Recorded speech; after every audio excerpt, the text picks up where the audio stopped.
ठीक है, बैठा देना भाई इसको।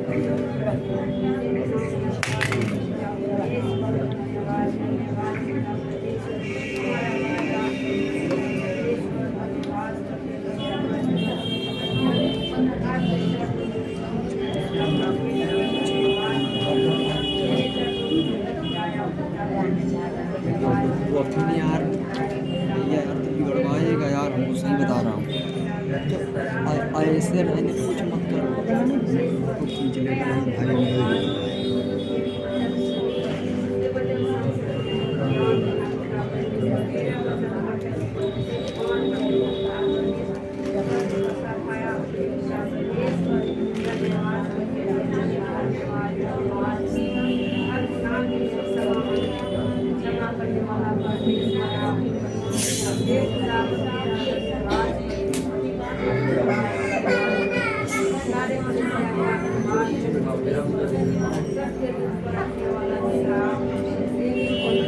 धन्यवाद पवित्र परमेश्वर की तुम्हारी विनतियों प्रार्थनाओं को सुनता है।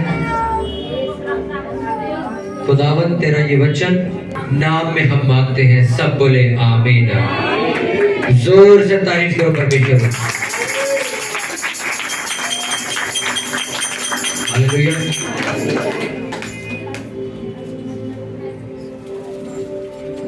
नया नियम चैप्टर 13 वर्स 6 हम पढ़ेंगे। लूका 13वां वचन उसका 6वां वचन हम पढ़ेंगे। नया नियम लूका पेज नंबर 108 अध्याय 13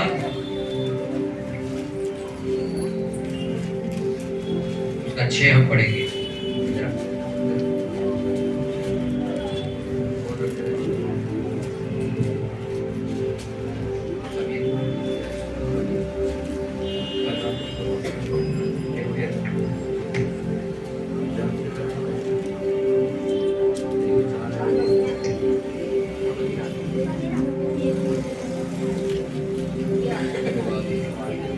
थैंक यू लॉर्ड जीसस। लूका 13 उसका 6 हम पढ़ेंगे। सभी जन निकाल लेंगे।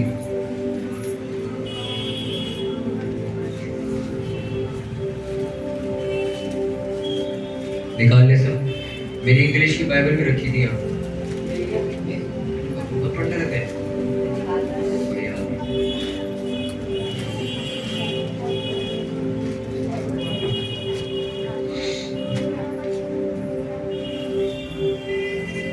मेरा फोन भी दे दो।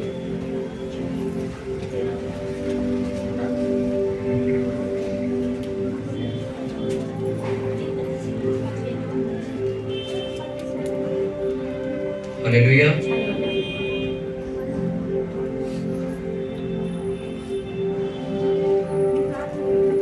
इस वचन को हम पढ़ेंगे लूका 13 उसका 6। फिर उसने ये दृष्टांत भी कहा, किसी के अंगूर की बारी में एक अंजीर का पेड़ लगा हुआ था। वह उसमें फल ढूंढने आया परंतु ना पाया। तब उसने बारी के रखवाले से कहा, देख 3 वर्ष से मैं इस अंजीर के पेड़ में फल ढूंढने आता हूं परंतु नहीं पाता। इसे काट डाल कि ये भूमि को भी क्यों रोके रहे। उसने उसको उत्तर दिया, हे स्वामी, इसे इस वर्ष और रहने दे कि मैं इसके चारों ओर खोद कर खाद डालूं। यदि आगे को फल है तो भला, नहीं तो इसे काट डालना। सब बोलो आमीन। फिर से पढ़ेंगे इसको। फिर उसने ये दृष्टांत भी कहा, किसी की अंगूर की बारी में एक अंजीर का पेड़ लगा हुआ था। वह उसमें फल ढूंढने आया परंतु ना पाया। तब उसने बारी के रखवाले से कहा, देख 3 वर्ष से मैं इस अंजीर के पेड़ में फल ढूंढने आता हूँ परंतु नहीं पाता। इसे काट डाल कि वह भूमि को भी क्यों रोके रहे। उसने उसको उत्तर दिया, हे स्वामी, इसे इस वर्ष और रहने दे कि मैं इसके चारों ओर खोद कर खाद डालूं। यदि आगे को फले तो भला, नहीं तो उसे काट डालना। सब बोलो आमीन। हालेलुया। अगर जो इसका 8वां वचन है, 8वां वचन पढ़ेंगे मेरे साथ। उसने उसको उत्तर दिया, हे स्वामी, इसे इस वर्ष और रहने दे कि कि मैं इसके चारों ओर खोद कर खाद डालूं, यदि आगे को फले तो भला, नहीं तो उसे काट डालना। हालेलुया। इंग्लिश में जब इसको लिखा गया है कि जेबी बाइबल में, जिसका बड़ा सीरियस वाला एक्सपीरियंस है, जो कि एक्सप्लेनेशन जो इसके अंदर दी गई है बहुत प्रॉपर, इसमें हिंदी की तरह शब्द नहीं बदले हुए। इसमें लिखा, but he answered and said to him, sir, let it alone this year also until I dig around it and fertilize it, and if it bears fruit, well, but if not, after that you can cut it down. इस 8वें वचन के अंदर जो एक line use की गई, उस line को मैं बताऊंगा। इसके अंदर सिर्फ ये लिखा गया कि स्वामी इसको इस साल छोड़ दे, मैं इसके आसपास क्या करूंगा, खुदाई करूंगा और खाद डालूंगा। अगर आगे को ये फला तो ठीक, नहीं तो इसको काट डालना। हालेलुया। इंग्लिश की बाइबल में लिखा फर्टिलाइज, इस वर्ड का जो यूज किया गया, इसमें लिखा, इंग्लिश की बाइबल में जब लिखा गया, लिखा I dig around it and fertilize it. मैं इसका मतलब आपको समझाता हूं। फर्टिलाइज जो वर्ड है उसका मीनिंग होता है to put a male seed into an egg, a plant or a female animal, so that a baby fruit or a young animal starts to develop. To put natural or artificial substances on soil in order to make plants grow better. इसकी हिंदी, गर्भ धारण करना, शुक्राणु या पुष्प प्राण प्रदान करना, पौधे के विकास के लिए मिट्टी में प्राकृतिक या कृत्रिम पदार्थ मिलाना। हालेलुया। जो आपने पीछे जो मैंने आपको पढ़ के बताया उसकी इंग्लिश बताता हूं। उसमें लिखा, एक अंडे, एक पौधे या एक मादा जानवर में एक नर बीज, यानी कि एक आदमी का बीज डालना, ताकि एक बच्चा, फल या एक युवा जानवर विकसित होना शुरू हो जाए। उसको हम फर्टिलाइजेशन कहते हैं। अब वो जो माली था वहां का, उसने इस शब्द का जो इस्तेमाल किया, उसने कहा कि इसको अकेला छोड़ दे। हिंदी में लिखा है कि इस साल के लिए इसको बस ये छोड़ दे, बस इंग्लिश में प्रॉपर लिखा कि इसको अलोन, अकेला छोड़ दे। इसको इस साल क्या छोड़ दे, अकेला छोड़ दे। मैं क्या करूंगा, इसके आसपास क्या डालूंगा, खाद डालूंगा। हालेलुया। मैं आसपास खुदाई करूंगा, खाद डालूंगा। अब जो खाद का जो मतलब था वो मैंने आपको बताया, एक बीज। उसने फर्टिलाइज वर्ड का जो इस्तेमाल किया, उसके आगे अगर आप उसका मीनिंग पढ़ो खाद का, उसका खाद का मतलब होता है फर्टिलाइज, लिक्विड, टंग, लिक्विड, प्रोड्यूसर, मैन्युफैक्चर, जनरेटर, उत्पादक, पैदा करने वाली चीज, बनाने वाली चीज, मैन्युफैक्चर, प्रोड्यूसर, बनाने वाली, उत्पादक। उसने कहा मैं कोई ऐसी चीज इसके अंदर डालूंगा जो क्या करेगी, इसको फलवंत बनाएगी, यानी कि खाद डालूंगा। खाद का मतलब क्या है, कोई एक ऐसा बीज जिसको लेके फर्टिलाइजेशन तब होती है जब उसने क्या लिखा, एक बीज किसी के अंदर डाला जाता है, चाहे वो शुक्राणु का रूप हो, चाहे वो मेल से फीमेल में जाए, चाहे वो किसी जानवर में जाए, चाहे वो किसी पौधे में जाए। जैसे ही वो बीज जाता है वहां कुछ बनना शुरू हो जाता है, उत्पादन होना शुरू हो जाता है, प्रोड्यूस करना वो शुरू कर देता है, उसको बनाना शुरू कर देता है, उसको कुछ पैदा करना, कुछ ना कुछ शुरू हो जाता है वहां पे। वो चीज दोबारा मरी नहीं रहती। कितनों को बात समझ आ रही है? यीशु मसीह जब आए तो उसने कहा, भाई साहब मैं 3 साल से इस पेड़ के पास आ रहा हूं, 3 साल से मुझे कोई भी इसमें फल नहीं मिल रहा, अब इसको काट और जमीन खाली कर। जमीन भी बेकार में इसके चक्कर में बुक हुई पड़ी। तो माली आगे से कहता है कि मुझे थोड़ा सा टाइम और दो, मैं इसके आसपास खुदाई करके खाद डालूंगा, आगे को फले तो ठीक, नहीं तो तू और मैं मिलके इसको काटेंगे। हालेलुया। अपने पड़ोसी को बोलो, पर मैं, उसने कहा इसको अकेला छोड़ दे, मैं इसके आसपास खाद डालूंगा, अगर ये फला तो ठीक, वरना काट डालेंगे। हालेलुया।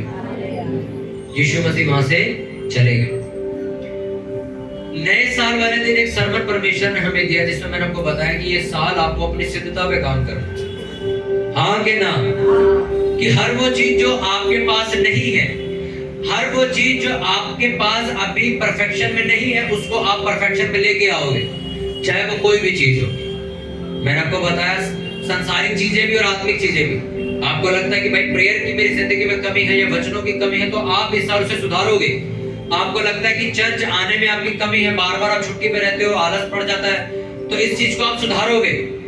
अगर तुम्हारी जिंदगी में कोई भी ऐसी चीज नहीं है जो कमी है, उसको तुम सुधारोगे। भले वो तुम्हारी जिंदगी का एक ड्राइविंग लाइसेंस भी ना, वो भी तुम जाके बनवाओगे अगर तुम्हारे पास नहीं है तो। अगर तुमने पढ़ाई छोड़ दी थी तो पढ़ाई बीच में आप शुरू करोगे दोबारा। कोई तुमने चीज नहीं सीखी थी तो उस चीज को तुम दोबारा सीखोगे अब से। हालेलुया। कितनों को समझ आई? उस वचन के बाद कितने लोगों ने उस चीज पे काम किया था? कितने लोग काम कर रहे थे कि भाई जो मैंने पिछले साल नहीं किया वो इस साल करूंगा? कितने लोगों ने उस चीज को करना शुरू किया था? हालेलुया। बाकियों ने क्या कहा था? हम सिद्ध हैं। बाकी लोग परफेक्ट थे, आप लोग। इस वचन में लिखा कि यीशु मसीह एक दिन आए थे, 2 दिन आए थे, लिखा 3 साल से यीशु मसीह उस पेड़ के पास आ रहे और कोई फल नहीं मिल रहा। लोगों को लगता है कि एक बार है, क्या पता है उसका मौसम ना हो, उसका मौसम ही नहीं होगा, गलत टाइम आ गए। हालेलुया। और बाइबल में लिखा वो 3 साल से आ रहा था वहां पे। कितने? 3 साल से आ रहे थे और लिखा 3 साल से कोई फल नहीं, कोई पौधा, कोई पत्ता, कुछ नहीं है इसके पास। इसलिए प्रभु यीशु मसीह ने कहा कि इसको काट डाल, मिट्टी भी खाऊंगा खराब हो रही, यहाँ पे कोई और पौधा लगा। पर माली ने उससे रिक्वेस्ट करी कि मैं बीज डालूंगा इसमें, मैं खाद डालूंगा इसमें, 1 साल के लिए अकेला छोड़ दे इसको, अगले साल अगर ऐसा ही मिले तो काट दे, कोई चक्कर नहीं। फिर वो माली पता कौन था? वो पेड़ पता कौन था? वो बीज पता कौन था? वो पेड़ वो लोग हैं जिनको मसीह में आए सालों हो चुके पर आज तक कोई रिजल्ट नहीं उनकी जिंदगी। 4 साल हो गए, 3 साल हो गए, अभी भी वो ये प्रेयर करा रहे हैं कि मेरी जिंदगी में परमेश्वर चाहता क्या है। सोचो, 4 साल बाद भी यही प्रेयर चल रही है, तो परमेश्वर क्या तुम्हें इस्तेमाल करेगा? तुम्हारे खुद के मसले 4 साल में हल नहीं हुए अभी तक। और मसले क्यों हल नहीं हुए? परमेश्वर ने नहीं किए? नहीं, तुमने इतनी प्रेयर ही नहीं करी कि परमेश्वर तुमसे बात कर ले, या तुमने कभी इतना वचन ही नहीं पढ़ा, या कभी तुमने चर्च अटेंड ही नहीं करी कि परमेश्वर कुछ तुम्हारी जिंदगी में करे। 4 साल से काम खराब कर रहे हो, चौथे साल यीशु मसीह आए देखने के लिए, कहते कोई फल नहीं से काट और बाहर फेंक। काटने का मतलब अब इसके ऊपर फोकस करने की जरूरत नहीं है, अब इसको उधर ही बैठे रहते हैं। ये जो करता है इसको जिंदगी में कर मेरे से। आपको पता है माली कौन था? माली उस मैदान का यानी कि उस चर्च का पास्टर था, जिसने रिक्वेस्ट करी कि परमेश्वर इसको 1 साल के लिए और छोड़ दे, मैं देखता हूं क्या करता है। और पास्टर क्या कह रहा है? मैं क्या करूंगा? मैं खाद डालूंगा। खाद का मतलब बीज, बीज का मतलब वचन। हालेलुया। कितनों को मेरी बात समझ आ रही? पास्टर ने कहा 1 साल के लिए अकेला छोड़ दो, मैं बीज डालूंगा इसमें, काम करूंगा इसके ऊपर। क्यों आपको मैंने कहा कि आपको उस चर्च में जाना जहां पर आपको वचन बिठा के समझाया जाए, ना कि उस चर्च में जहां पर सिर्फ एक ही वचन सालों साल रिपीट किया जाए, क्योंकि पास्टर प्रेयर नहीं करता, उसका वचन ही नहीं देने के लिए। हालेलुया। मुझे क्या पड़ी कि मैं आपको 3 भाषाओं में निकाल के समझा रहा हूं। मेरे पास एक बाइबल है, डेक की वर्जन है, उसके अंदर बाइबल को और खोल के लिखा हुआ है। वो 4-5 हजार रुपए की बाइबल आती, किसी ने गिफ्ट करी थी, पढ़ी है हमारे पास, उसमें से हम पढ़ते। मेरे पास उर्दू की लैंग्वेज में बाइबल पढ़ी हुई है, उसको भी पढ़ के आया। फिर इंग्लिश की बाइबल में मैंने ढूंढा, फिर हिंदी पढ़ी मैंने। क्यों? ताकि आपको वो जो खाद दी जा रही है वो कंपनी की दी जाए, वो वाली खाद नहीं कि पार्क से उठा डाल दे कमरे में, उसका कोई फायदा नहीं। हालेलुया। पास्टर कहता कि मुझे थोड़ा और टाइम दे, इसको अकेला छोड़ दे, इस साल इसमें काम कर दे, अगर नहीं फला तो अगले साल क्या करेंगे? काट देंगे। तुम्हें 4 साल लग गए ये समझने में कि मुझे पवित्र जीवन जीना है या फिर मुझे पाप का जीवन जीना है। मुझे अपने सिर्फ हस्बैंड से प्यार करना है या फिर मुझे किसी बाहर से भी अफेयर रखना है। तुम्हें यही 4 साल में समझ नहीं आया अभी तक। हालेलुया। कि मुझे गालियां निकालनी है कि नहीं निकालनी। 4 साल हो गए तुम अभी यही कर रहे हो। यीशु मसीह के कह रहा है इसका कोई फायदा नहीं, इसको काट और फेंक के बेकार आदमी। इसको चौथे साल भी बैठा के समझाओगे गालियां मत दिया कर, तो क्या फायदा तेरा। चौथे साल भी आपको बैठा के ये समझाया जा रहा है झूठ मत बोला कर। तो तुमने 4 साल किया क्या फिर? तुम क्या कर रहे हो? तुम जिस जमीन में लगाएंगे तो जमीन का तुम रेंट खामखा खराब करवा रहे हो। क्योंकि यीशु मसीह ने कहा तुम दाम देकर मोल लिए गए, कीमत चुकाइए। भाई साहब कोई मरा है आपके लिए, आप टाइम वेस्ट कर रहे हो। मैंने आपको कहा कि तुम्हें पवित्र जीवन जीना है। कितने साल तुम्हें चाहिए और अभी पवित्रता में आने के लिए? और कितने दिन पाप करना भी मुझे बता दो। और कितने दिन तुमने अभी बॉयफ्रेंड से बात कर ली? कितने दिन अभी तुमने पाप करना, व्यभिचार करना है, इंटरनेट के ऊपर तुमने गंद देखना, अभी तुम बता दो कितना और टाइम लगना है। क्योंकि बाइबल में लिखा, यीशु मसीह ने कहा अगर ये इस साल नहीं फला मैं इसको खुद काटूंगा। मैं आपको सच कह रहा हूं, अगर इस साल भी तुमने वो काम नहीं किया जिसके लिए तुम बुलाए गए हो तो अगला साल भूल जाओ अपना। अभी 4-5 दिन पहले हमें एक न्यूज मिली, हमारी चर्च में एक सिस्टर आती थी, यही सामने बैठती थी, और हमसे वो मिली थी क्रिसमस से पहले, और ये कह के गई कि मैं अपने गांव जा रही हूं और क्रिसमस पर नहीं आऊंगी। तो हमने उन्हें बड़ा समझाया, मैं कहा मत ऐसा मत करो, रिश्तेदारी काम नहीं आएगी, परमेश्वर के पीछे चलो। कहते नहीं रिश्तेदारी देखनी जरूरी है, ये है वो है। चले मेरे को 4 दिन पहले खबर है कि उनकी गांव में ही मौत हो चुकी। अब आप एक मेरी बात सुनो, जब हमारे पास फोटो आई कि हम तो सोच रहे थे, मैं कहा सिस्टर बड़े दिन हो गए गांव से आई नहीं, बाद में कहते हो तो डेथ हो चुकी उनकी। तो भाई समझ आया कुछ? तुम क्या सोच के जा रहे हो घर? अगले हफ्ते बात छोड़ दूंगा। अरे मैं कहता बाहर मर जाओ जाके, क्या करोगे तुम अभी चर्च से तुम्हें ट्रक वाला मार दे, क्या करोगे तुम स्वर्ग में जाके ये भी बोलने लायक नहीं बचोगे कि प्रभु मुझे टाइम तो दे, मैं पश्चाताप करके वापस आता हूं। क्योंकि बाइबल में लिखा मरने के बाद पश्चाताप खत्म, माफी खत्म। आपको पता नरक में कोई आपकी आवाज नहीं सुनेगा। स्वर्ग और नरक के बीच में गड्ढा इतना गहरा है कि आप खड़े होकर छलांग भी मारोगे तब भी तुम स्वर्ग में नहीं जा पाओगे। वहां पर कोई माफी नहीं, क्योंकि लिखा वहां पे दांत पीसना होगा। आपको पता है कि दांत कब पीसता है? कि उसको गुस्सा आ रहा हो, पैर पीछे कर, कि उसे गुस्सा आ रहा हो, खेत चढ़ रही हो, उसको मारा जा रहा हो कुछ, और वो आदमी कुछ कर नहीं सकता, कुछ कर ही नहीं पा रहा, वो दांत पीसता है कि मैं कुछ कर नहीं पा रहा इसका। ये हाल हो जाएगा नरक में। तुम्हारी आंख तुम्हें सामने सामने खड़ा करके मारा जाएगा। लिखा नरक का कीड़ा नहीं मरता। कीड़ा मरने का मतलब जो दर्द तुम्हें यहाँ होता है कि एक सुई लगाई, चलो मल दिया थोड़ा, चलो खत्म। लिखा जब वहां तुम्हें भाला चुभोया जाएगा तो तुम्हें वो दर्द सदा बना रहेगा, वो खत्म नहीं होने देगा। तुम्हें क्या लगता है शैतान तुम्हें जाएगा और गोली मार देगा और खत्म कर देगा? वहां पर लिखा ना वो तुम्हें जीने देगा ना वो तुम्हें मरने देगा, तुम्हें वहां तड़पाया जाएगा। हम कहते हैं ना तेजाब हल्का सा गिर के हाथ सड़ गया तो थोड़ी देर तक जलन रहती है, उसके बाद चलो ठंडा हो जाता है, वो डालता रहेगा और जलन बंद नहीं होगी। तुम वेट, उसने कहा वहां का कीड़ा मरता ही नहीं है, वहां का दर्द मरता ही नहीं है कभी भी। तुम फैसला कर लो कि ये सोमवार से इंस्टाग्राम चलाना है कि नहीं चलाना, इस सोमवार से गालियां बकनी है कि नहीं बकनी। क्योंकि मैं आपको कह रहा हूं 3 साल से वो तुम्हारे अंदर रिजल्ट नहीं देख रहा, वो इस साल तुम्हें काट देगा। और लोगों को लगता है काटना तो मतलब क्या होगा, तो यही तो होगा कि बस वो आशीषें नहीं देगा। आशीषों का मतलब पता है आपको क्या होता है?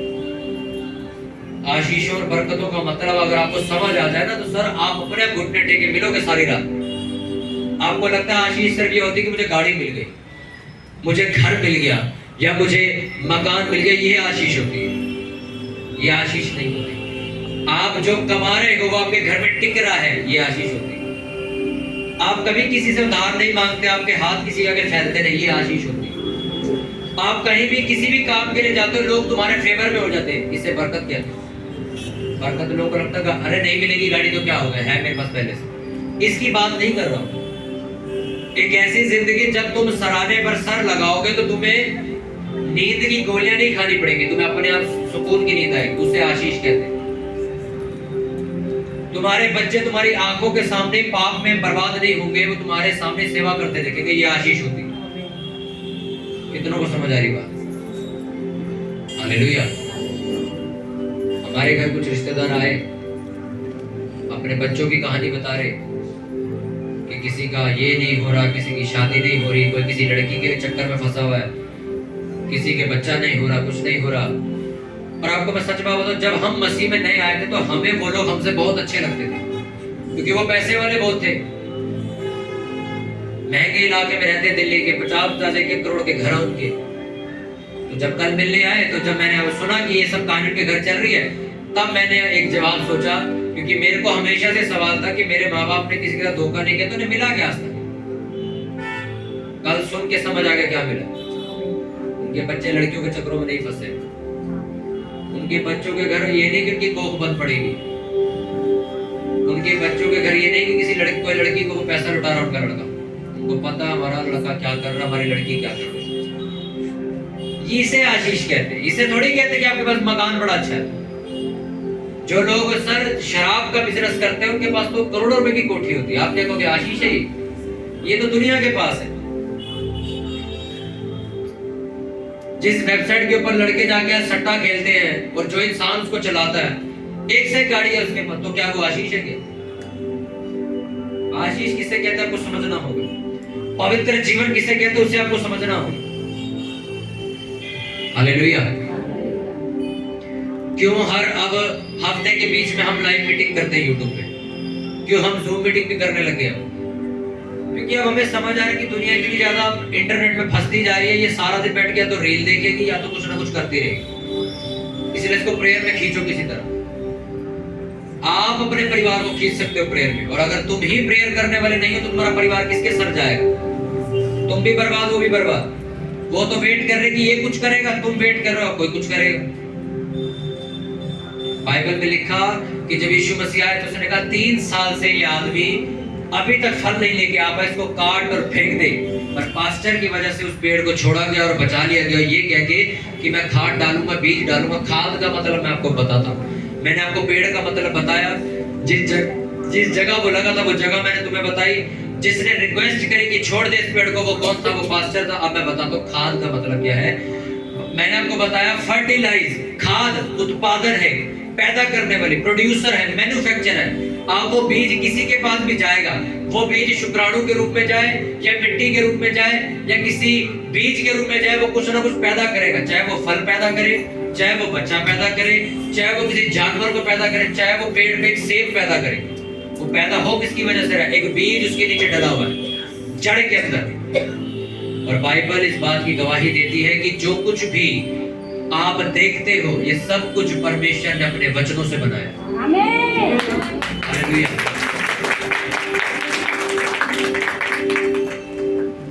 आदि में वचन था, वचन ही परमेश्वर था, परमेश्वर ही वचन और वचन ही परमेश्वर के साथ था।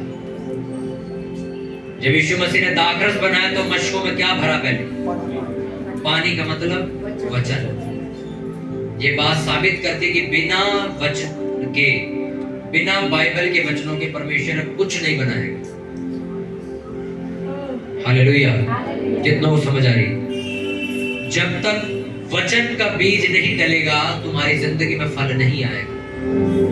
तुम पवित्रता में जाने की कोशिश कर रहे हो सिर्फ ये सोच के कि मैं कुछ जोश में कर जाऊंगा, पर बाइबल में लिखा कि तेरे वचन मेरे मार्ग के लिए ज्योति है, तेरे वचन मेरे सलाहकार, मेरे मंत्री हैं। राजाओं को मंत्रियों की सलाह से जीत मिलती है, पर मेरे मंत्री तो तेरे वचन है, मैं तेरे वचनों के हिसाब से जीतूंगा। तेरे वचनों को मैंने अपने मन में रख छोड़ा, इसलिए मैंने शैतान पर जीत पा ली है। प्रकाशित वाक्य में जितनी पत्रियां कलीसियाओं को लिखी गई, सभी पत्रियों के अंत में एक बात लिखी है, जो जय पाए उसको उसको मैं सफेद पत्थर दूंगा। जो जय पाए उसको मैं एक डंडा दूंगा, वो चूर चूर करेगा मिट्टी के बर्तनों। जो जय पाए उसको मैं राष्ट्र के ऊपर अधिकार दे दूंगा, पूरे देश को मैं उसके अधिकार में कर दूंगा। और उसी का वचन जो भजन संहिता में लिखा, उसका रेफरेंस है कि तुम उससे मांग, मैं जाति जाति के लोगों को तेरी निज भूमि होने के लिए, तेरी निज संपत्ति होने के लिए दे दूंगा। कौन? जो जय पाए। जय पाने का मतलब जो इंसान अपने शरीर के विलासों पे जीत गया। लिखा जो जय पाए मैं उसे भोर का तारा बनाऊंगा। भोर का तारा देखा कभी? जो 5-6 बजे निकलता है, पूरा आसमान अकेला उसको देखता है, पूरी दुनिया में अकेला वही चमकता है सिर्फ। कभी 5 बजे उठ के एक उस तारे को ढूंढना, जब हल्की रोशनी उठ जाती है, आधी रात रह जाती है, मतलब रोशनी हो जाती है, एक तारा अलग से चमक रहा हो। बाइबल में लिखा मैं वो तारा तुम्हें बनाऊंगा अगर तुम जय पालो तो। कौन पाएगा जय? कौन जीत पाएगा अपने शरीर पे? कौन जीत हासिल करेगा अपनी कमजोरी पे? तुम। लिखा अगर तुमने पा ली मैं तुम्हें पत्थर दूंगा, सफेद पत्थर दूंगा, लोगों को अधिकार में कर दूंगा, तू लोगों को चकनाचूर करेगा, अधिकार कर दूंगा, पूरे देश तेरी बात सुनेगी। यूट्यूब पे देखा है ना आपने कई पास्टर्स को कि वो अपने स्टेज से कुछ भी बोले, सरकार भी उसको सुन लेती है। ये वचन पूरा किया उन्होंने अपनी जिंदगी में जीत हासिल करी है प्रेयर करके, इसलिए आज राष्ट्र उनको अधिकार में दे दी कि तुम जो करोगे वो करेगी हम। कितनों को समझ आएगी? अगर तुम जय पाओ। लिखा मैं खाद डालूंगा इसके चारों तरफ खोद के, 1 साल के लिए अकेला छोड़ दे। 1 साल के लिए परमेश्वर ने तुम्हें टाइम दिया, फिर से खाद डालो। खाद का मतलब बीज, बीज का मतलब वचन। करो काम अपनी जिंदगी में, खुदाई करो उसमें। कहां छुपा हुआ है वो दुष्ट आत्मा जो मुझे पवित्र जीवन जीने से रोकता है? 5 दिन पवित्र है, 6ठे दिन फिर गाली दे दी, हो गया काम बराबर। क्यों? बीज क्योंकि नीचे सड़ चुका है, खाद तुम्हारी खराब हो चुकी है, और तुम उसी खाद के दम पे पेड़ बढ़ाना चाहते हो, वो नहीं बढ़ेगा, तुम्हें खाद डालनी पड़ेगी दोबारा। हालेलुया। एक पेड़ हमने खरीदा यहाँ पे, महंगा काफी था वो, तो हम लेके आए, वो सड़ गया। हमें बड़ा दुख हुआ, इतना महंगा पेड़ सड़ गया यार। हमने चर्च को सजाना था, हमने कहा पेड़ खराब हो गया। हमने खाद वाले को बुलाया, वो आया, उसने 2-4 जगह खुदाई करी, खाद वगैरह ये सब डाली। आज तक वो पेड़ बढ़ रहा है और सूखा नहीं, वो दोबारा हरा है पूरा। खजूर की डालियों का जो लगा हुआ दोबारा खराब नहीं हुआ। क्यों? खाद डाली गई उसके। समझे मेरी बात को? जब तुम सड़ने लग जाओ, मुरझाने लग जाओ, तो क्या करना है? खाद डालनी। 8-8 दिन हो गए बाइबल पढ़े, 9-9 दिन हो गए बाइबल पढ़े, तो क्या होगा 10वें दिन? पाप में गिरोगे तो हम क्या करोगे? बहुत सारे लोग हैं ऐसे जो कहते हैं 10 दिन तक हम सही थे, 11वें दिन पाप में गिर गए वापस। मैंने आपको बताया कि तुम्हें अपनी पवित्रता की रक्षा करनी होगी। एक पेड़ जो खड़ा है, जो पेड़ खड़ा हो चुका है, वो फल उगा रहा है, फल टूट के गिर रहे हैं, पेटियों में भरे जा रहे हैं, मंडी में बिक रहे हैं, लोग खा रहे हैं, पेट भर रहे हैं, एक बीज की वजह से। इसी वचन को मैं और तरीके से समझा सकता हूं आपको। भजन संहिता 1 में लिखा, धन्य है वे पुरुष जो रात दिन मेरी व्यवस्था पर ध्यान करता रहता है। वह बहती नालियों के पास लगाया गया पेड़ है जिसके पत्ते कभी मुरझाते नहीं, जो अपनी ऋतु में फलता है। वो ठट्ठा करने वालों की मंडली में नहीं बैठता, उसके पत्ते कभी मुरझाएंगे नहीं। पत्तों का मतलब दरख्त के अंदर निकली हुई हर डाली तुम्हारी जिंदगी का एक हिस्सा है, हर एक क्षेत्र है। तुम्हारी जॉब हो सकती है, तुम्हारी मैरिज लाइफ हो सकती है, तुम्हारा करियर हो सकता है, तुम्हारी स्पिरिचुअल लाइफ हो सकती है। वो डालियां अलग अलग। तुम्हारी जिंदगी सिर्फ एक ही थोड़ी है। तुम्हारी जिंदगी में जॉब भी तो है, पढ़ाई भी तो है, करियर भी तो है, उसके बाद फिर शादी का जीवन है, फिर बच्चों का जीवन है, फिर आगे घर में कितने सारी डालियां निकल गई एक ही आदमी में से। लिखा इसके पत्ते कभी मुरझाएंगे नहीं अगर ये रात दिन मेरी व्यवस्था पे ध्यान करता रहे। व्यवस्था का मतलब वचन। जो रात दिन मेरे वचनों पर ध्यान करता है, इसके पत्ते कभी नहीं मुरझाएंगे। आप मास्टर से सवाल पूछना बंद कर दोगे जिस दिन तुम खुद बाइबल पढ़ने लग जाओ। मैं भी तो वहीं से दे रहा हूं जवाब, आप पढ़ लो सच्ची तो। हालेलुया। उसने कहा फर्टिलाइज, एक ऐसा बीज जो कुछ पैदा करे। वचन पैदा करता है, वचन पवित्रता को पैदा करेगा। मैंने बहुत सारे ऐसे लोग देखे 2 घंटे बाइबल पढ़ते हैं, 2 घंटे जब बाइबल बंद कर दो उनसे पूछो क्या पढ़ा, नहीं पता क्या पढ़ा, और 2 घंटे बाइबल पढ़ी हो उन्हें पता ही नहीं हमने पढ़ा क्या है, वो कुछ नहीं पता, दोबारा पढ़ो। एक ऐसी बाइबल रीडिंग होती है, कुछ ऐसी भी होती जो 1 घंटा बाइबल पढ़ते हैं और उनके दिमाग में छपती है वो बाइबल कि मैं क्या पढ़ के उठा हूं, क्या वो गहरा भेद था जो मैं पढ़ के आया हूं, आज मैंने क्या पढ़ा। जो मैं आपको बता रहा हूं ये भी तो मैंने बाइबल पढ़ते वक्त ही समझा होगा कि इस खाद का मतलब क्या है। उसी वक्त वहीं पेन रुक जाता है, ये खाद का मतलब क्या है, क्योंकि परमेश्वर कोई भी बात सीधी नहीं करता था, वो कुछ ना कुछ उसके अंदर कहानी होती थी। ये पेड़ का मतलब क्या है, इसको काट दो, इसका मतलब क्या है, ये माली कौन है, ये क्यों रिक्वेस्ट कर रहा है। तब परमेश्वर क्या, फिर मैं प्रेयर करता हूं पवित्र आत्मा मुझे समझाए इस वचन का मतलब क्या है, फिर वो समझाता। माली का मतलब पास्टर की बात हो रही है, खाद का मतलब मैं वचन की बात कर रहा हूँ, सूखे पेड़ का मतलब मैं उन मसीहों की बात कर रहा हूँ जो 3 साल से मेरे पास है पर फल कोई भी नहीं। जब लोग आपसे पूछे कितने साल हो गए तुम्हें मसीह में, विश्वास में, प्रार्थना करते हुए, और तुम ये चौड़े हो गए, बताओ 8 साल हो गए मुझे, और 8 साल के हिसाब से तुम्हारे पास फल ना हो तो ये बेइज्जती की बात होगी। 8 साल हो गए, ये हालत है तेरी। तो ये बंदा बोले मेरे को अभी 3 महीने हुए, तो कहता है हाँ अभी तो नया विश्वास है, अभी तो सीखेगा, समझेगा, इसकी जिंदगी में रास्ते खुलेंगे। 10 साल बाद भी तुम ये कहो ना कि सिस्टर मुझे कोई चर्च बताओ अच्छी, तो तुम बेवकूफ हो गए। तुम्हें 10 साल में चर्च नहीं मिली अभी तक। तुम 10 साल बाद भी किसी लड़की से पूछ रहे हो सिस्टर कोई मेरे को चर्च सजेस्ट करो, मैं वहां जाऊंगी, कोई चर्च बताओ कहां जाना है, वो तुम्हें सलाहें दे रही है यूट्यूब पे इसको सुना कर। ये 10 साल बाद ये तुम काम करो तो 10 साल क्या किया तुमने, वेस्ट कर दी। हम एक चर्च में गए, वो चर्च इंडिया की दूसरे तीसरे नंबर की सबसे बड़ी चर्च है। हम वहां गए, 30-35 हजार लोग वहां थे वचन सुनने। उस चर्च में जब खड़े हुए तो एक लड़का मेरे साथ और गया, तो उसने कहा कि पास्टर को तो भाई साहब बहुत टाइम हो गया, उनके बाप दादे सारे पास्टर हो गए, तभी तो इतनी बड़ी चर्च बना ली, बड़े 50 करोड़ रुपए की चर्च बन रही है। कहते थे बाप दादे स्टार्टिंग से सेवा कर रहे होंगे। मैं कहा इनके ना पापा पास्टर हैं, ना इनके दादा पास्टर हैं, ना इनका चाचा पास्टर है, ना ताया पास्टर है, ना भाई पास्टर है, ये इकलौते हैं जो अपने खानदान में पास्टर है। अब सुनो, कहते तो फिर इनको मतलब 40-50 साल हो गए होंगे सेवा करते हुए। मैं कहा नहीं, मैं कहा इनको सिर्फ 18 साल हुए। कहते 18 साल हुए? मैं कहा तेरे को कितने साल हो गए मसीह में? कहता मेरे को तो 21 साल हो गए। और वो चुप हो गया। मैं कहा मतलब समझ आया? एग्जैक्ट हिसाब लगा, 20 साल इन्हें भी हुए, 20 साल तुझे भी हुए, तू कहाँ है और वो देख वो कहाँ है। अब तुम ये कहोगे कि परमेश्वर ने भेदभाव किया, उससे ज्यादा प्यार करता है। 20 साल में दे उसको कहाँ ले गए, इसको यही छड़ देके छोड़ दिया? नहीं, आप 20 साल में उसने क्या किया पूछो, और इससे पूछो ने क्या किया। 20 साल बाद भी वो आदमी मेरे साथ खड़ा होकर कहता है पास्टर जी कोई चर्च बताओ बढ़िया सी। 20 साल बाद वो ये सवाल कर रहा है मुझसे कि मुझे कोई चर्च बताओ अच्छी। और मैं कहा 20 साल उस आदमी ने प्रेयर करी है, सीखा है, समझा है, चला है, पाप से अपनी जिंदगी बचा के रखी है, पवित्र जीवन जी है, इसलिए आज उसके पास है। तो 20 साल बाद तेरे सवाल है चर्च कौन सी जाओ?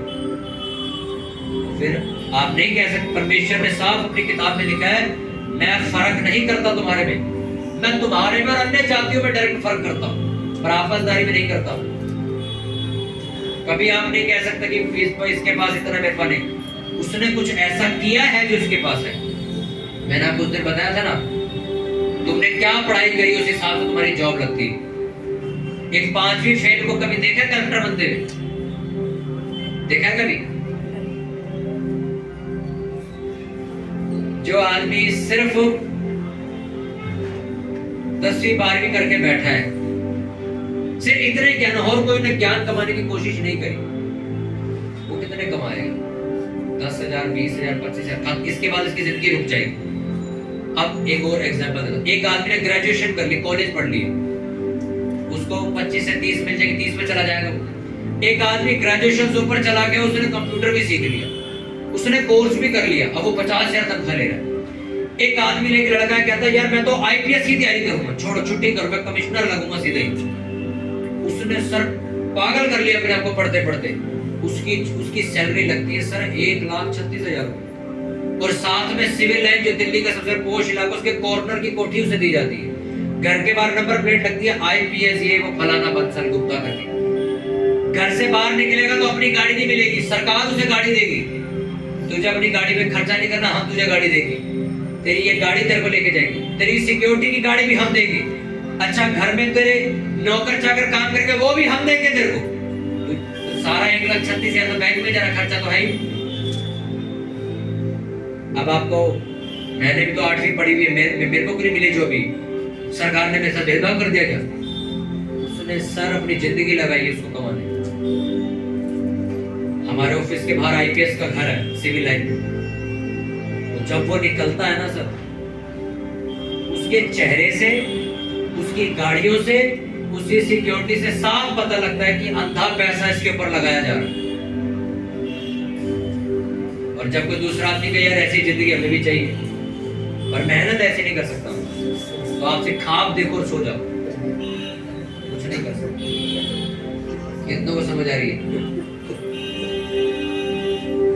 आपको क्यों समझा रहा हूं, इसके पीछे एक बड़ा राज छुपा हुआ है जो आपको सीखना जरूरी है। मैं कभी चर्च के लड़कों को सदर बाजार ले जाता हूँ ना, तो मैं इनको दिखाता हूँ, मैं कहीं छोटा सा खोखा जो दिख रहा है 50 करोड़ रुपए का ही, ये जो छोटे से खोखे में चौंकड़ी मार के बैठा है, ये 50-60 करोड़ रुपए की छोटी सी दुकान है। यहाँ पे किराया इसका 3 लाख रुपए 4 लाख रुपए इतने से कसर, जिसमें से एक आदमी सीधा खड़ा हो सकता है। कैसे कमा लिया इन्होंने, हम क्यों नहीं ले पाए? मेहनत करी। कभी आपने शेविंग करी है? आपके घर पे कोई शेव करता हो तो देखना, वी जॉन नाम की कंपनी है, VI जॉन लिखा होता है, ब्लू कलर का डब्बा होता है, हर नाई के पास रखी होती है। वो आदमी आज हजारों करोड़ रुपए की कंपनी है उसकी, मैंने आपको बताई थी कहानी। कहां से आया वो? सदर बाजार की पटरी पे खुद बेचता था वो शेविंग क्रीम, सदर बाजार में अपनी क्रीम बनाता था और खुद बेचता था, किस पे? रेडी पे। उसके लड़के भी उसी रेडी पे काम करते थे। आज वो एक इतनी बड़ी कंपनी बन चुकी है जो हजारों करोड़ों से ऊपर निकल गई कि हर घर में वो क्रीम, जो आदमी शेव करता है वो क्रीम लगाता है। और सोचो उसने बेचा कहां से? एक पटरी पे बैठ के। आप इकलौते नहीं हो जिसकी शुरुआत छोटी, हर एक इंसान यहीं से उठा है। और कुछ लोग हैं हिम्मत करके मेहनत करके निकल जाते हैं, कुछ है नहीं हम इतने में ही खुश हैं, उतने में ही रह जाते। ऐसे ही मसीहत है। ये बाइबल जो आपके हाथ में है, इस बाइबल में कहीं भी ऐसा नहीं लिखा इसको ज्यादा दूंगा मैं, इसको थोड़ा कम दे दूंगा, इसको 50% दे देंगे, इसको 70 दे देंगे। नहीं, इसमें पूरा 100% लिखा है। तुम कितना इसमें से निकाल सकते हो तुम देखो।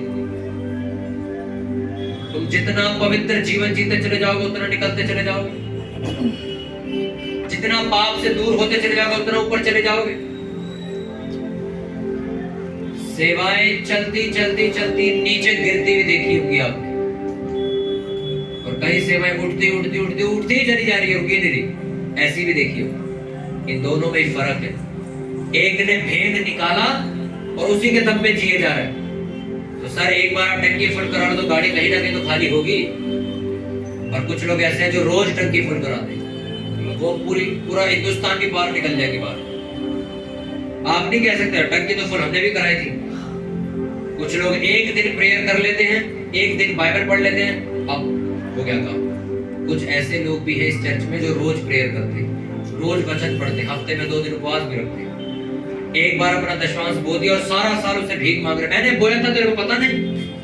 कुछ ऐसे लोग हैं जो हर महीने आगे बोते, हर हफ्ते आगे बोते, कौन निकलेगा आगे? ये सिर्फ मेरी कहानी नहीं बता रहा मैं आपको, आप लोगों की नजर में भी बहुत सारे ऐसे मसीह लोग होंगे जिनको देख के आपको कुछ को शर्म आती होगी कि यार तेरे को 12 साल हो गए तू कुछ नहीं उखाड़ पाया।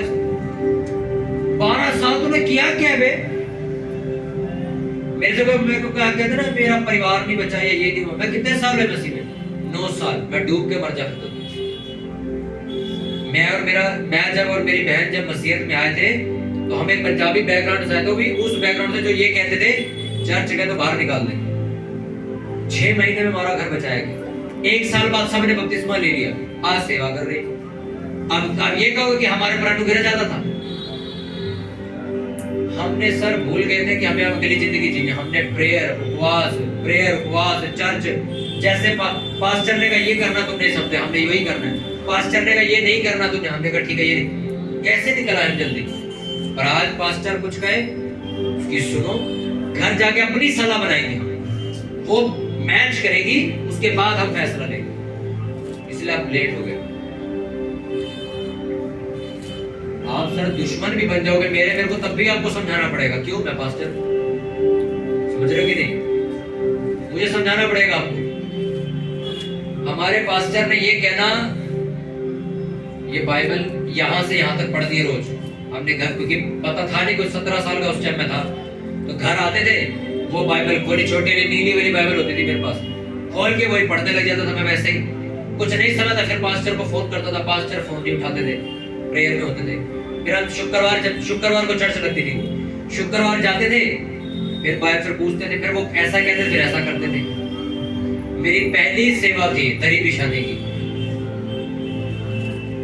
टाइम पे जाता था, 7 बजे का चर्च होता था, 4 बजे जाता था दरी बिछाने, चप्पलें लगाने की बार मेरी सेवा होती थी। जब मैं टाइम पे जाने लगा, वफादार रहा, दूसरी मेरे को सेवा पता है क्या मिली थी? और कोंगो बजाओ। ये कोंगो वहां पे खरीदा गया था और मेरे को बजाने के लिए था, मेरे को बजाना नहीं आता था। मैं YouTube से देख के सीखता था कैसे बजाना, रोज YouTube पे देखता था, फिर संडे जाके बजाता था शुक्रवार को।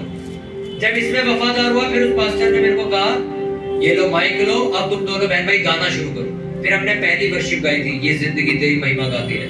ये पहली वर्शिप हमने गाई थी उस चर्च में। फिर हम वर्शिप गाने लगे वहां पे। फिर टाइम आया, चर्च चेंज हुई, किसी दूसरी जगह लगी। फिर वहां पास्टर ने मुझे कहा कि सिस्टर चेतना को कि तुम घर घर जाके प्रार्थना किया करो। हम फिर घर घर जाके प्रार्थना किया करते थे। हमने घर घर जाके छोटा छोटा वचन देना शुरू किया। मैं नीचे बैठता था, मैं प्रचार मेरे को आता नहीं था, दीदी करती थी। उसके बाद पास्टर ने कहा मेरे को कि यश अब 10 मिनट का वचन दिया करेगा हर संडे। फिर मैं चर्च शुरू होने से पहले 10 मिनट का वचन देता था, और वही कहानी खराब हुई कि जिस दिन मैंने 10 मिनट का प्रचार करना शुरू किया, कलीसिया ने पास्टर को जाकर मेरी तारीफ करनी शुरू करी, पास्टर ने मुझे बाहर निकाला। और वो एक शुरुआत थी मेरी कि परमेश्वर ने मुझे चुना हुआ। बाइबल में लिखा, ये आदर का पद जब तक स्वर्ग से न दिया जाए कोई नहीं ले सकता। कोई चढ़ा खड़ा के कहते मैं पास्टर को इज्जत करो, आप वो पास्टर बन भी जाएगा तो इज्जत तब भी नहीं दे पाओगे, क्योंकि इज्जत कहलवा के नहीं की जाती, यहोवा डालता है लोगों के।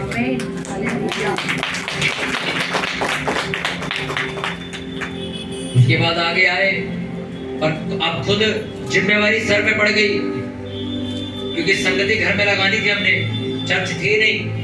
तो इतनी मैंने बाइबल पढ़नी शुरू कर दी। रात को 12 बजे प्रेयर शुरू करता था, 2:30 बजे तक प्रेयर करनी शुरू करी। प्रेयर करनी आती नहीं थी, पर बैठा रहता था, वर्शिप सुनता था, अपने भाषा में प्रे करता था, क्योंकि अब मेरे को ये लगता था कि यार मेरे को लोगों को वचन देना। जिम्मेवारी के साथ में प्रेयर करने लग गया, ज्यादा फास्टिंग करने लग गए हम दोनों ने अपनी प्रेयर बढ़ा ली। पास्टरों से मेरे उनसे सलाह ली क्या करें। उन्होंने कहा तुम सेवा करो, तुम्हें चुना है। इग्नोर कर दिया, दूसरी बार, तीसरी बार, 5वीं 6ठी बार इग्नोर कर दिया। 7वीं बार दर्शन में परमेश्वर ने कहा करनी है सेवा। फिर हमने सेवा शुरू करी, सेवा करते गए। ढोलकी खरीदी बजाने के लिए, आती नहीं थी, सीखी। खुद वर्शिप करते थे मम्मी और मैं। दीदी जॉब जाती थी, उस टाइम मैं पढ़ाई करता था। घर पे हमने संगति शुरू करी, रोज शाम को 6 बजे संगति होती थी। पहली बार संडे हमने करनी शुरू करी। 100 रुपए ऑफरिंग आई थी, डायरी में लिखी हुई, हमारे पास डायरी भी है। 112 रुपए ऑफरिंग आई थी पहली बार इस चर्च में, और 112 रुपए आने के बावजूद भी हम लंगर खिलाते थे लोग अपनी जेब से। 100 रुपए का कोई लंगर नहीं होता। 112 रुपए ऑफरिंग आई थी पहली। हमने अपने पैसे डाल के हम लंगर कराते थे हर संडे घर में, जब चर्च लगती थी। मैं आपको फोटो में ग्रुप में भेजूंगा। वहां से शुरू किया हमने, वहां से करते गए। कमरा छोड़ा, घर भी छोड़ा। 12 साल उस घर में हम रहे। चर्च लगती थी, 3 साल उस घर में चर्च लगी, जहां नहाने के लिए बाथरूम नहीं था हमारे पास। उसी घर में रहे हम। उसी घर में जो लोग आते थे वचन सुनने, उनके घर बन के हमारे नहीं बने। हम आज भी वहीं थे। बाकायदा इसके प्रेयर करके मैं चर्च में ही सोता था। ऊपर सारा परिवार सोता, जगह थी नहीं, नीचे ही सोता था मैं। जब सुबह लंगर बनाने के लोग आते थे, फिर मैं उठ के ऊपर जाता था। जब मेरे अम्मी पापा बेड छोड़ के नीचे आते थे, फिर मैं बेड पे जाके सोता था। ऐसे निकलते हुए हम वहां से आए। बीज बोना बंद नहीं किया, प्रचार करना बंद नहीं किया, सेवा करनी बंद नहीं करी, आंधी तूफान आ गया, चर्च कभी बंद नहीं। इसलिए आज जो चीज उस टाइम सोची थी आज वैसी मिल जाती है। पर आज इस आशीष को देख के लोग क्या कहेंगे, पास्टर जी को तो वैसे ही मिलेगा। किसी को कुछ भी मिला है, आप किसी को भी देखो, उसने कुछ ना कुछ बाइबल में से बाहर निकाला है। हमने खाद डाली है, आपके पास पास्टर है, प्रेयर का नंबर भी दे रखा हमने, यूट्यूब पे भी सुनते हो। हमारे टाइम पे कोई पास्टर नहीं था हमारा, बिना पास्टर की सेवा करी हमने। कुछ नहीं समझ आता था तो जहांगीरपुरी के किसी पास्टर के पास जाके पूछ के आता था मैं कि क्या करें, अब ऐसे कैसे करें। आधे से ज्यादा पास्टर मुझे डराते थे कि चर्च बंद कर दे, अपनी चर्च तोड़ देंगे, ये तोड़ देंगे, वो तोड़ देंगे। चलते रहेगा, क्योंकि हम दोनों बहन भाई के अलावा कोई था नहीं हमारे पीछे। क्या भी कोई बड़े पास्टर की सपोर्ट है, पैसा भी है इनके पास, कुछ भी नहीं था भाई। हम फिर अपनी जॉब, संडे चर्च खत्म करने के बाद मैं वीवो कंपनी के आउटलेट पे कपड़ा मारने का काम था मेरा। 2019 की बात कर रहा हूं मैं, कोई सालों पुरानी बात नहीं कर रहा। 2019 में 3 बजे चर्च खत्म होती थी, लंगर खा के बैग टांग के ऑफिस चला जाता था मैं। समयपुर बादली, जहां पे मेरे को सिर्फ महीने के 2500 रुपए मिलते थे, और वहां पर मुझे सारे काउंटर पे कपड़ा भी मारना पड़ता था। और वहां पे लोगों को पता नहीं था कि मैं पास्टर हूं। और मैं मनी मन सोचता था यार, वहां लोग मेरे से हाथ जोड़ के मिलते, यार मैं कपड़ा मारूं। उस टाइम जब हम निकले तब मैंने इस बात को समझा, अपनी जड़ में काम करते रहो बस। पेड़ छोटा होता ना स्टार्टिंग में, तो उसको बड़ा ध्यान रखना पड़ता, मुरझा भी जाता, तो हम कई दफा मुरझाए भी। आप किसी बड़े पैसे वाले घर से नहीं आए। मेरी 7th क्लास की रिपोर्ट कार्ड प्रिंसिपल ने रोक ली थी, क्योंकि मेरे पापा के पास 1400 रुपए फीस के नहीं थे, और पास था मैं, रिजल्ट नहीं दिया मेरे को, फीस नहीं थी हमारे पास। मेरा उतरा हुआ मुंह देख के मेरी मम्मी स्कूल जाके 250 रुपए प्रिंसिपल को दे रही, ये कह के रिपोर्ट कार्ड दे दो। उससे पूछो मेरे को कितनी शर्म आ रही थी उससे। 1400 फीस है। प्राइवेट स्कूल में मेरे माँ बाप ने मेरे को पढ़ाया, इंग्लिश स्कूल में पढ़ाया, मेरी बहन इंग्लिश स्कूल में नहीं पढ़ी, मैं पढ़ा उसे। 1400 रुपए फीस नहीं थी हमारे पास। मेरी मम्मी 250 रुपए लेके गई मेरे पर्स में फीस देने के लिए, और मैं बाहर बैठ के सुन रहा था, प्रिंसिपल ऑफिस से बाहर आवाज आ रही थी कि मेरी मम्मी कह रही 250 रुपए रखो, रिपोर्ट कार्ड दे दो, और उन्होंने दी नहीं थी। आज अगर मैं किसी लड़के को जूते भी दिला दूं, कपड़े भी दिला दूं, तो इसका मतलब ये नहीं कि मैं बड़े पैसे वाले खानदान से आऊं। इसको पढ़ा है, समझा है, चला है, आज मिल गया, आज बांट रहे।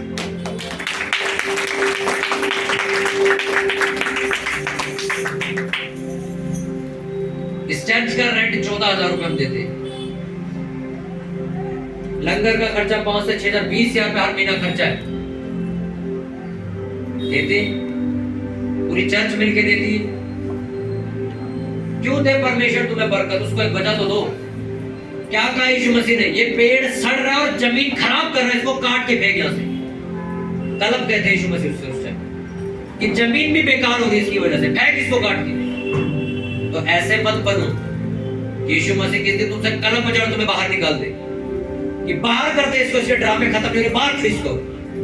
कई बार मैं खींच जाता हूं ना लोगों से, 4 चर्चों में जाके 5 ही जगह वापस आ कहते हल नहीं हुआ। मैं इनको बाहर कर दे इससे पहले कि मैं कुछ बोल दूं। अपनी जिंदगी का तमाशा बना के हमसे पूछते हल कैसे करें। मैंने आज तक कभी ऐसी हरकत नहीं करी, ना मेरे परिवार में करेगी। 5 चर्च में गए हो, 6-6, 7-7 चर्च में गए हो, इसलिए हम जल्दी आगे निकले, सेवा भी कर ली, काम भी हो गया, लोग जानते भी, वचन भी सुनते, चर्च लग रही, सब कुछ हो रहा है। क्यों? एक ही जगह ईमानदारी से बने रहे, एक ही पास्टर के वफादार बन गए। अब वो पास्टर जूते मार ले, कुछ भी कर ले, यही रहना भैया, इसलिए निकल गए। पास्टर गलत भी हो, उनने भले आपको जूते भी मारे, जूते मारना गलत है, पर तुम पास्टर के अधीन थे, इस वजह से तुम्हें रिजल्ट मिल जाएगा। हमारे जिस पास्टर के पास हम जाते थे वो हाथ छोड़ते थे, आपको पता है, लड़कियां काम नहीं करती तो रख के थप्पड़ मार देते थे। ये बहुत गलत चीज है बाइबल के हिसाब से। पर आप सोचो तब भी हमने मसीहत नहीं छोड़ी, हमें भी पड़े। मैं कोको बजा रहा था, मेरे रख के खींच के मार दिया था। 2017 की बात, 18 की खींच के रख के मारा था मेरे। आप सोचो, या तो मैं ये करता है तो पास्टर के ऊपर दोबारा मारता, या तो उसको गलत बोलता, या तो मैं चर्च छोड़ देता। इन तीनों में से हमने कोई भी काम नहीं किया। अगले संडे फिर हम वही सेवा कर रहे। अरे मैं कहता हूँ भले वो पास्टर मेरी जिंदगी से चला गया, मुझे तो देखो कहाँ छोड़ के चला गया। जो मैंने किया उसका फल तो मुझे मिल गया ना। यही मसीहत आपको बार बार तोते की तरह समझाती है, कोई कुछ भी करे तुम अपना काम करो, तुम्हारा फल तुम्हारे पास डाल दिया जाएगा।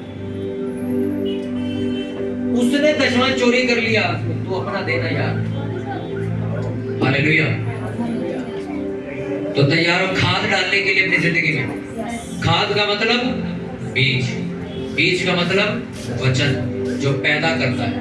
तुम्हारी जिंदगी में बरकत वचन पैदा करेगा, तुम्हारी जिंदगी में पवित्र जीवन वचन पैदा करेगा, तुम्हारी जिंदगी की शुद्धता को वचन पैदा करेगा। तुम जितना वचन को पढ़ोगे उतना पाप से दूर रहोगे। हालेलुया। अपने हाथों को उठाओ, बोलो परमेश्वर जितना वचन हमने सुना ये वचन हमारी जिंदगी में हजार गुना फर्क करेगा। ऊंची आवाज में प्रेम करेगा।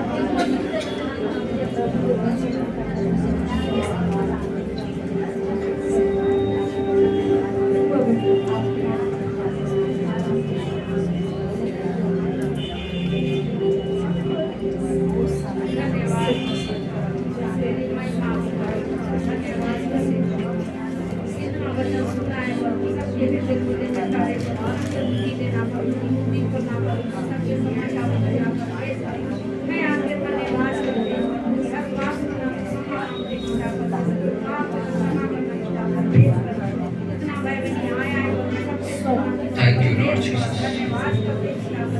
धन्यवाद यीशु, धन्यवाद पवित्र परमेश्वर। लिखा वचनों से हर एक चीज बनेगी। मेरी जिंदगी की बरकत, मेरी जिंदगी के रास्ते, मेरी जिंदगी की पवित्रता, मेरी जिंदगी की शुद्धता तेरे वचनों से बनेगी। कि लिखा शुद्ध जल छिड़क कर मैं नया मन पैदा करूंगा। प्रभु वो शुद्ध जल का मतलब है वचन। हम पे वचनों को छिड़क हमें नया बना, पुरानी जिंदगी से अलग एक पवित्र इंसान बना, पवित्र जीवन दे। 3 साल तक रिजल्ट न लाना पाप है। प्रभु ये साल मेरा आखिरी है, इस साल में मैं फल लेके आऊं, पापों पे जीत हासिल करूं और खुदावन एक फलवंत पेड़ बनूं जिसके पत्ते कभी मुरझाते नहीं, जो अपनी ऋतु में फलता है, जो बहती नालियों के पास लगाया गया पेड़ है। जो व्यक्ति रात दिन उसकी व्यवस्था पर ध्यान करता रहता है वह धन्य है। जो ठट्ठों की मंडली में नहीं बैठता वह धन्य है।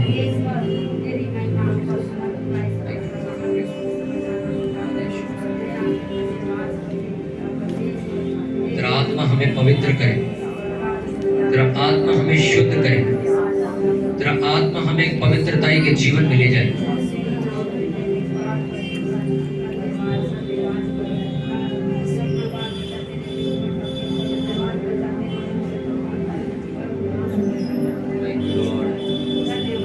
Thank you, Jesus.